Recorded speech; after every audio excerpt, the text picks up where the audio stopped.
जय हिंद।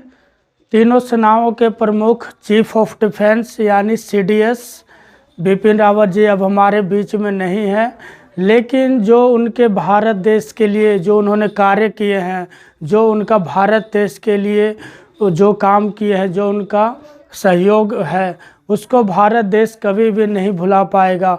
वो हमेशा भारत देश और हमारे दिलों पे राज करेंगे और उनकी कही हुई बातें हमेशा भारत देश याद रखेगा।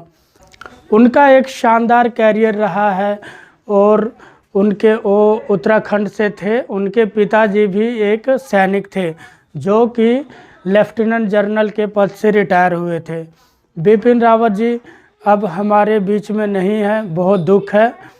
बिपिन रावत जी पहले तो थल सेना के प्रमुख बने, उसके बाद सीडीएस बने।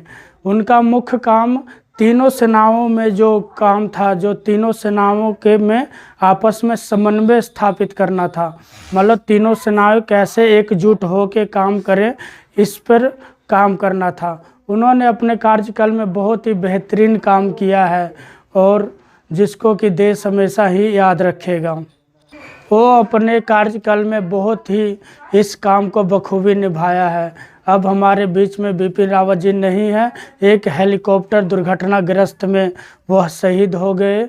बताया जाता है कि उस हेलीकॉप्टर में 14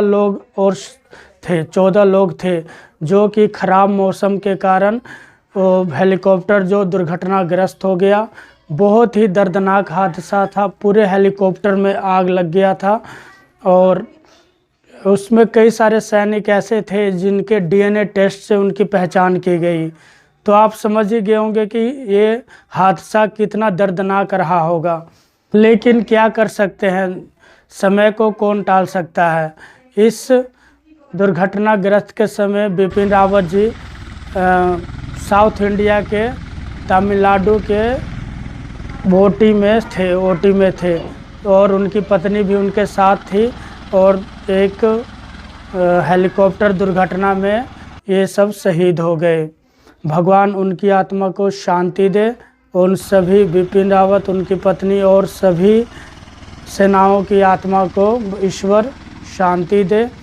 कहा जाता है कि ये जो हेलीकॉप्टर था, ये ऐसा वैसा हेलीकॉप्टर नहीं था, ये वीवीआईपी हेलीकॉप्टर था। इसमें वीआईपी लोग ही सफ़र करते थे। इसमें श्री नरेंद्र मोदी जी भी सफ़र किए हैं। लेकिन किसी भी टेक्निकल, किसी भी मशीनरी को हम 100% सही नहीं कर सकते कि इससे कुछ होगा नहीं। समय समय की बात है और ये ख़राब समय था हमारे देश के लिए, बिपिन रावत जी के लिए, और हेलीकॉप्टर दुर्घटनाग्रस्त हो गया।